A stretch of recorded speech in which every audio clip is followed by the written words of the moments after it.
a BMW 1 Series Shadow Edition. So this is the top of the range M Sport BMW before you start getting bonkers and getting into an actual proper M Series vehicle.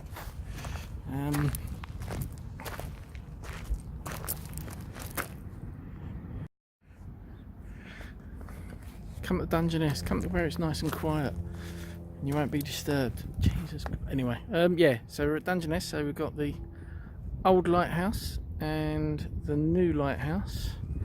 And over that way we've got the Dungeness nuclear power station. That's currently, I think, being decommissioned. I don't know. But yeah, we've got, this is a BMW, the F20 116D M Sport Shadow Edition 5-door. And the list price on my paperwork is 30,730 quid, but I don't think that's right. So yeah, this is the top of the range. This has got, what else has it got? It's got a brushed aluminium interior trim, but that's not an additional, that's instead of, because what you normally get with this is you get like you get like a blue line going around everything, and this sort of Shadow Edition gets like a funky front grille,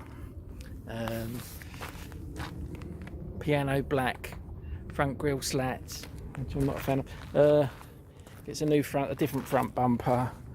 You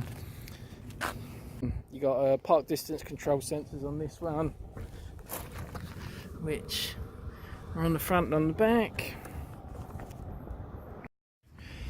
Yeah, and this one's also got an interior comfort package, whatever that means, and a media package. I think the media package is sat-nav and stuff.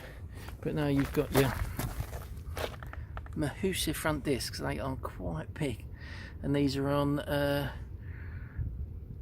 225 40 R18 88Y run flats. And I've got to admit, they're not actually that bad. The ride comfort in any of the modes, because on this mode you've got Eco, Comfort, Sport and Sport Plus, and it's all right. It's not bad. I'm not sure what size are they, 12 or 13 inch discs, but they're big. I do like those wheels. Yeah, and I think on this one you get a slightly different rear. I think on the normal M Sport that bottom bit is like just black, but on this one it's actually painted. So yeah, it's just a standard 4-cylinder, 115 brake horsepower, 1.5 diesel. I'm not a massive fan of those blue brake calipers, but anyway, that's just me. So that's how on the Shadow Edition you get the privacy glass on the rear, around the back. Let's have a look in the boot. It's all full of some of my junk. The previous model to this, you didn't get that little net. What you've got is a better cubby that actually went down there. You've got the standard warning triangle and a bit of storage on that side. The light is under there. That's an additional power socket. If you've got like a bike carrier on the back, you can take power from there to it. Standard 60/40 rear split.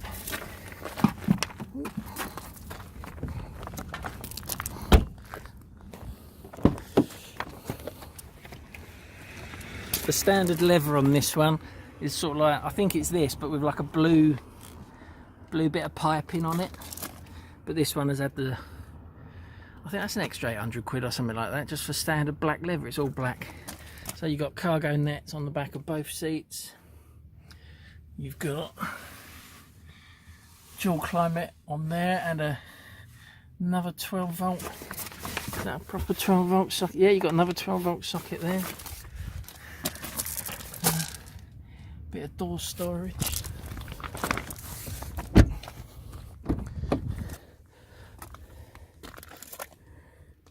So these are like your standard black leather seats. They've got an extender a bit for your thighs there.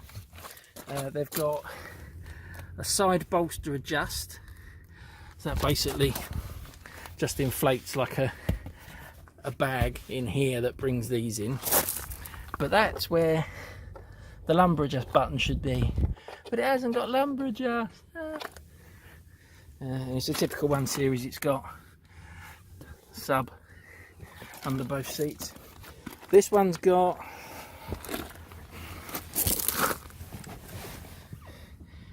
comes with the Harman Kardon rather than Carmen Hardon. No, audio. There's a lighthouse.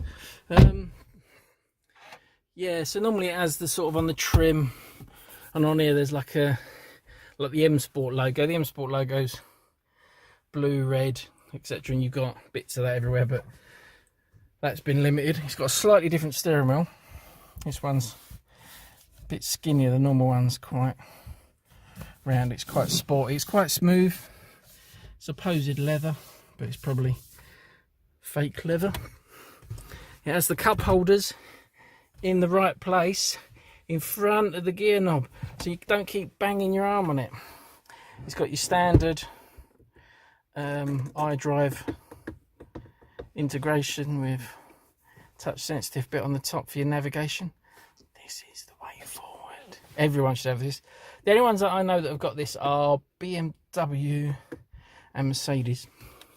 Yeah, there's another 12-volt socket there. 2 decent cup holders with a drawer.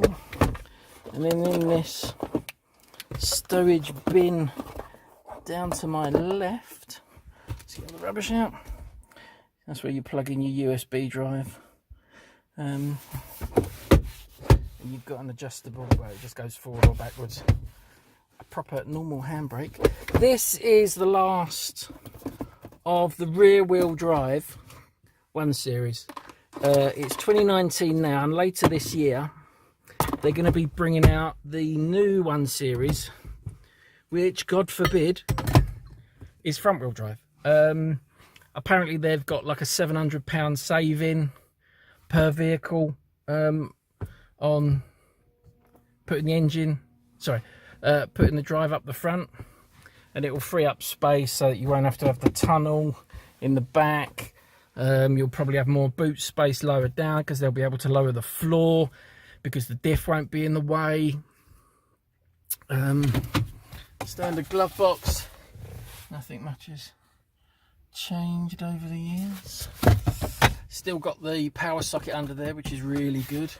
It's got a good size stowage bin. It's got dual zone climate control. Let's put the ignition on. Yeah, so it's got dual zone climate control, the standard stereo. If anybody knows how you can link the 2 temperatures, I'm sure there's something in the book that says, oh yeah, what you do is you do this, because you have to adjust that one and you have to adjust that one. Normally there's a button that links them, and I've been fanny arsing around with everything, and you can have different zones on each side, which is good. So you can have at your feet on that one and in your face on that one, and so it's got heated rear screen. Oh no, sorry, that's a heated front screen. It's not a heated front screen. All that does is it puts it to hot, blows it and shoves it all up the front.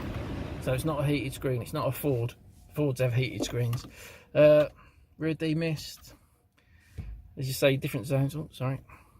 Fan speed, auto or manual, whether you have your air recirculation, so automatically sort of when you've got the windy pops, it'll go over and vent it for you, which is nice. You've got max aircon if you want to just, as soon as you get in the car, bang it up on, bang it up onto heat. You've got your standard start stop with your stop start assist. Standard, pretty much standard 1 Series. Don't know what that does. It object, I think. And then we've got the navigation system, and we've got the LCD type dash. and there's a small info panel there, and you get a little bit of info down the side there. You've got the limiter, so the speed limiter kicks in. I'm not driving, I'm moving. Yeah, you put the limiter, it brings the green indicator round on the dial, and you can set your limit lower or higher. That's like if you're in average speed zone, etc., and you can chuck it on there. So it will start. You can go over it, but you have to put your foot down. So you've got cruise control, you've got the voice commands, you've got the volume up and down, you've got your modes for your navigation, CD, whatever. That's a track select button, and then you've got your phone button underneath for your Bluetooth. Yeah, so the navigation system, or the iDrive entertainment system, is absolutely brilliant. But there's so many features on it. It does get a bit, because you basically use this. Well, this is touch screen as well, but I like the fact that you can operate everything from the wheel. So if you're doing all the operation from here and on the actual steering wheel, then you're not getting grubby fingerprints all over the screen. Because don't go away. Let's see if I can actually. No, it's slightly different. No, okay. No, that ain't gonna work. Yeah, so what we got here? We've got your media selection on the right. You've got communications for your phone and Bluetooth device that's currently connected. You've got your navigation. You got your connected activate service now, so that's all your interactive service. Because you can have there's an option for like an online music thing, so it's a bit like Spotify, but in your car. It's really weird, but it uses etc. You've then got my vehicle, so that's all your MPG, your mileage, how long you've been driving, any notifications like needs a service, boots open, bonnets open, etc. So you've got the 6 screens, the 6 different options there, and all you do is you press to go into, so there's no notifications available on there. My vehicle, oh, not my vehicle. So again, it's standard fare. You've got vehicle settings, you go in there, you do your lights, your door, your speed warning, your different driving mode for sport and eco, pro, and drivetrain and chassis drivetrain, what's it going to show, and your configure eco, pro, because the bit on this side just tells you what's in those sub menus. So you go up to sport, you've got the option of dynamic driving with sport set up. What's it going to report, the drivetrain and the chassis, just the drivetrain or the chassis. So we go back, doors, keys, what do they do? All doors, what happens when you lock a door? It either does driver's door, you've got relock after you've driven off, lock after pulling away, etc. So flash for lock and unlock. Okay, well, I'm not flashing my car to unlock the doors. This isn't actually my car, this is just a demonstrator that I've got for 5 days or 4 days. Speed warning, you're going too fast, slow down. Drive mode, it's just been announced today that they're proposing to put speed limiters on all cars, all new cars, as of 2022, and the internet has just gone mental. Forums have gone absolutely radio rental, and I think the only thing the AA could turn around and say was, oh well, speeding's good going down a slip road and also when you're overtaking, but depends who you speak to. Yeah, so you got driver profiles. I renamed mine sexy. So you got different driver profiles. You can have it so that as soon as you get in and put the ignition on, it asks you what driver profile you want. So there could be one for you, one for your wife, and one for your kids. So you got the show driver profiles at start. This interface is absolutely lovely. The menu system is really good. It's classy. It's got a bit of style to it. You compare it to a lot of the others, and a lot of the others, yeah, they're okay, but they're very basic in their in their presentation. This has actually got some style to it, and this sub menu's at a slight angle. It's just had a bit extra effort put into it. So you've got efficient dynamics and where your engine is. Oh yeah, see, if you've never seen a rear wheel drive car, so you've got your engine, you've got your gearbox, you've got your transfer box, you've got a big long shaft, and then you've got a diff at the back. So with front wheel drive, they get rid of that, get rid of the gearbox hanging out the back, and it'll be slapped into an integrated unit on the side of the engine, I presume. So you save all the money on all of this gubbins, and you get a lower floor. If you didn't know what a rear wheel drive car, because unless you go up market, you don't get many rear wheel drive cars these days. You've got sport. These are a joke. These sport That's your sport display. You can put it on, so you've got your horsepower and your Newton meters. That's not a distraction while you're driving, is it? Driving information, so your onboard computer and trip computer, you can reset. You've got owner's handbook, so you've got an online owner's handbook within this actual system. It shows you the basics. So you've got your connected iDrive, so activate connected services and BMW assistance and BMW manage mobile and all that old rubbish. You've then got your lovely navigation, so you've got your map, your journeys, your settings. Well, it's pretty good. It's quite nice. I'm used to using just a standard TomTom. Well, it's not standard TomTom, it's top of the range TomTom. And you do get used to it, and you come to something like this. They're good, but I'm not sure sort of what the map update is going to be like. Like on mine, I get a map update every, what, 3 months? And it's very accurate. This, I've been out and about in Kent today, and I've already come across like 2 or 3 issues with it, where the junction was there but it wasn't on the sat nav. And also the sat nav doesn't actually report on roadworks or average speed sections on motorway, because the M2, I think, or the M20 is all average speed cameras, because they're doing all this work for Brexit, etc., and making it a smart motorway. And this doesn't report it, but my TomTom does. And it also, the TomTom also, instead of the quarterly map updates, you pretty much weekly get speed amendments, speed camera amendments, and user input, because on the TomTom you can report speed cameras and speed changes when they're wrong. So you've got position inversion, so this can actually tell you where you are. Thank you. It's all your standard, so you can set these. Oh, you've got BMW routes. No BMW routes. My journey, so you can store my journeys, but I haven't imported a journey from a USB. So you can go onto a mapping software app. I'm not exactly sure what this would support, and possibly import them, so you've got your routes, etc. You've got your map.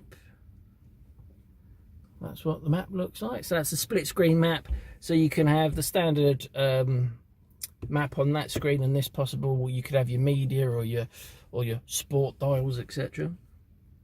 But we won't be having any of that. So you got route, spoken instructions, you can tell it where to go. Traffic information, so this will just show traffic information on the route. So there's 2. Yeah, this one's reporting that there was a blocked road, but it wasn't, or a closed road. So there is bits on there. Maidstone, Folkestone. You go into it and it's just temporary traffic lights. So there is stuff on there, but you just got to see how up to date it is. What else are we gonna have? Go away from the nav. So we've got communication, so you've got your contacts, your recent call, manage mobile device, BMW assistant, and then over here you've got your DAB, FM, AM, music selection.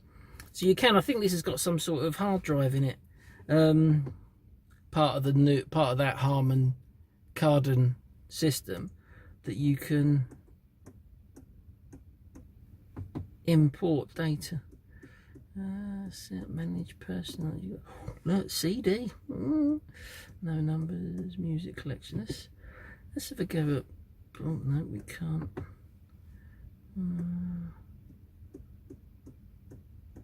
Oh no. Maybe it doesn't want me to import anything.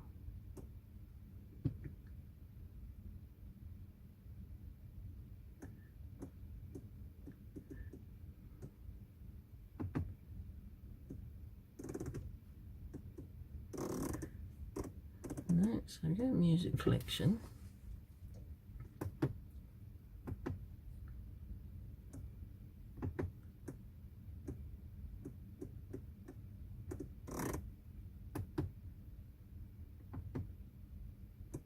I don't know, there's possibly an option on there. So yeah, that's basically the let's change.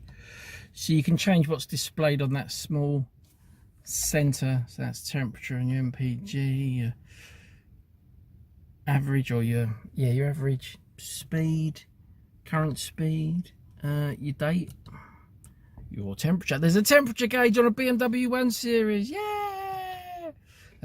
Absolutely nothing. And then your total miles left on the tank, miles to destination, time to destination, and that's your rough guide.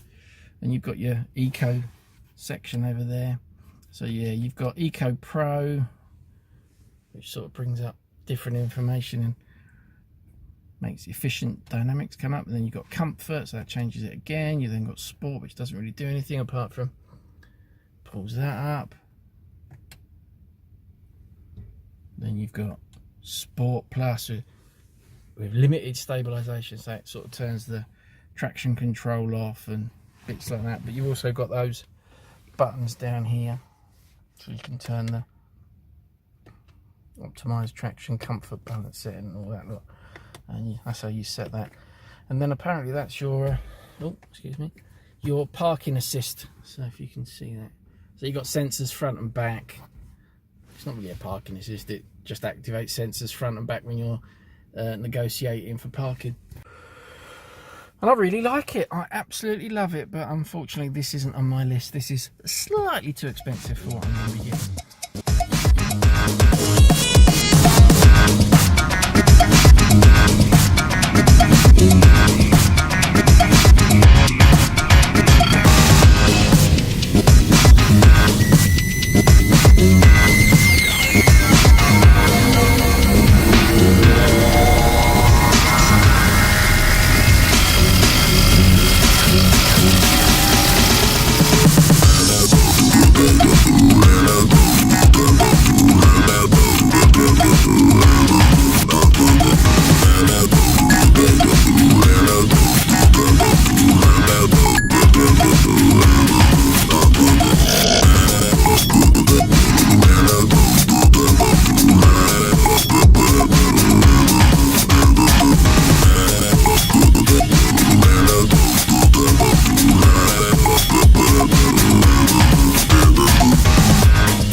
Right, I thought I'd give a overview, don't worry about the ABBA, of what the lights look like, basically what a car looks like at night. Yeah, I know, shut up. I know the side lights were right, so that's headlights. It's got the LED angel eye what's-its, and they are absolutely brilliant. These are the absolute bomb. So yeah, so this is what the dials look like, so you can adjust the brightness. Typical BMW, all the other lights are all in orange. It may struggle to focus, so you can have it turned right down so they're near enough invisible. So the interior light, that's the main light. So you can turn that off and you can have your LED. I think that's the GoPro going to bed. Yeah, so you've got your... Let's turn that.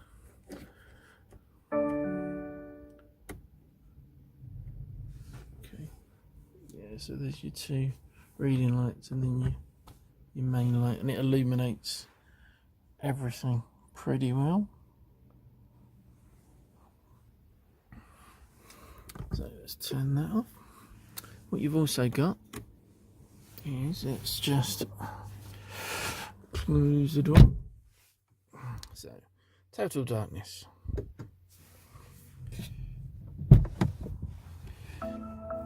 You've got courtesy lights, which come in under the doors. You've got a, I'm not sure if you can see, you've got a door handle light. So at night you can see where you need to open it. So look on the back.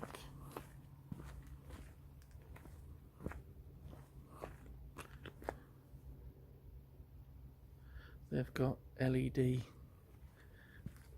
They're quite smart as it goes. Hopefully you can see it. It's got sort of like a strip and a glow. This is where the camera has a hissy fit. Oh, that white light is lovely. Yeah, so it's got. Not sure how well you're taking it. No, I don't very much. Oh, okay. Let's get it slightly off. No.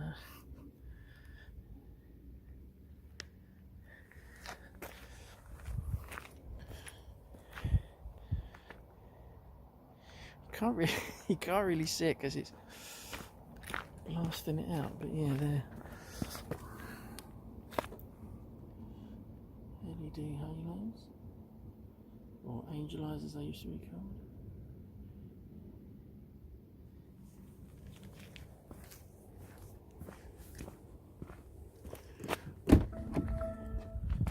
What you also get is when you lock it.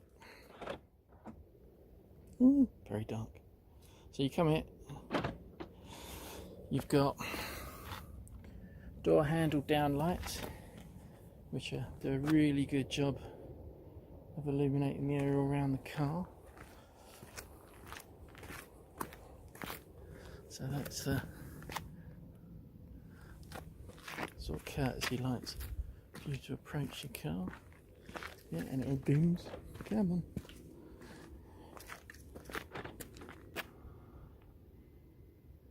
So when you lock it, just flashes when you unlock.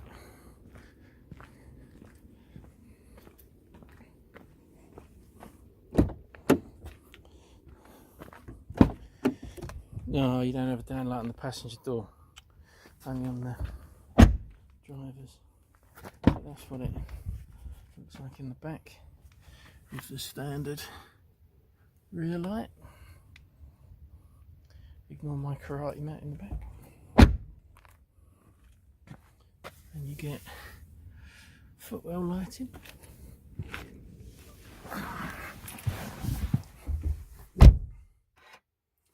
Which goes out.